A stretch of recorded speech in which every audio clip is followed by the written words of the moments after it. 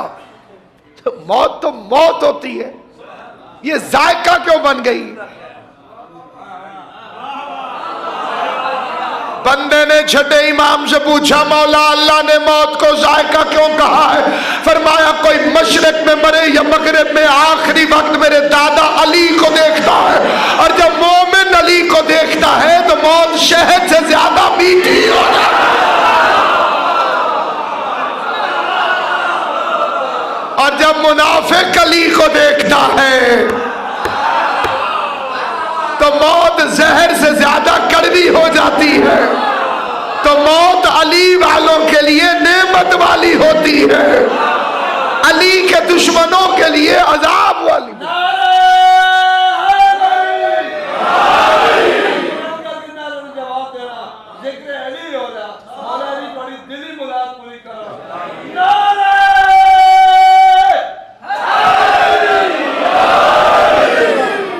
محمد آپ کو سلامت رکھے، جناب سید کونین آپ کو آباد و شاد رکھے۔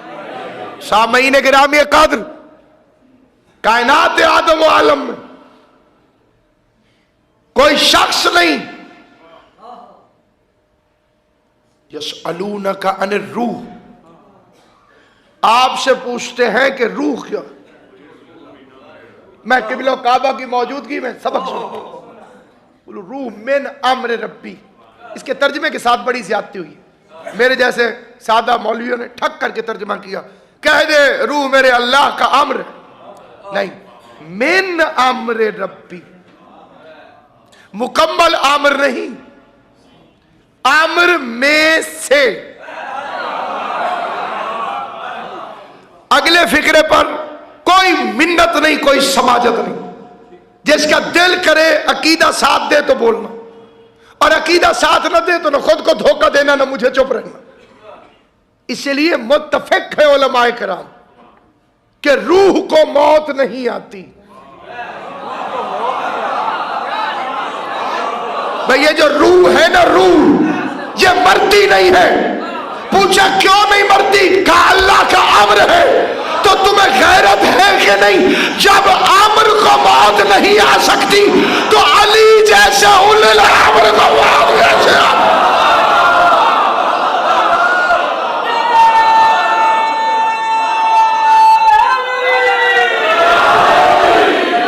امر تو مرا نہیں،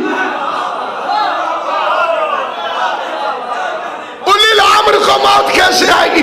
اور پھر موت آتی ہے نفس کو، جس کے پاس اس کا نفس ہوگا وہ ذائقہ موت چکھے گا، اور علی نے اپنا نفس ہجرت کی رات رحمان کو بیچ دیا۔ سودہ قرآن میں موجود ہے، رجسٹری قرآن میں موجود ہے، وَمِنَ النَّاسِ مَن يَشْرِي نَفْسَهُ ابْتِغَاءَ مَرْضَاتِ اللَّهِ۔ لوگوں میں ایک ایسا ہے کہ جس نے اللہ کی ساری مرضیاں لے کر اپنے نفس کو بیچ دیا، تو مرضیاں علی کے پاس، نفس خدا کے پاس۔ میں علی کو بھی مردہ مان لیتا اگر علی کا نفس علی کے پاس ہوتا۔ جب علی کا نفس ہے ہی رحمان کے پاس تو علی مردہ نہیں ہے، تو جب مردہ نہیں ہے تو علی زندہ ہے، اور جب علی زندہ ہے تو یا علی مدد کہنا بدعت کیسے ہوگا؟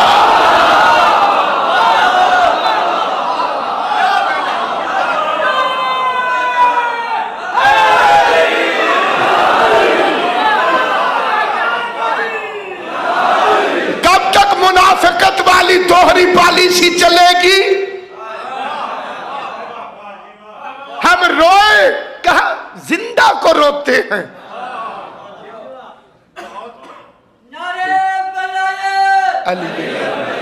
بھئی یہ فکرہ آپ نے سنا ہے کہ نہیں؟ جب ہم روئے تو کہنے لگے زندہ کو روتے، ہم نے کہا یا علی مدد، کہنے لگے مردہ سے مدد مانگتے۔ پہلے یہ تو طے کرو کہ زندہ سمجھتے ہو یا مردہ سمجھتے ہو۔ ساری توجہ ہے یہ مبلغ اعظم مولانا محمد اسماعیل رحمت اللہ علیہ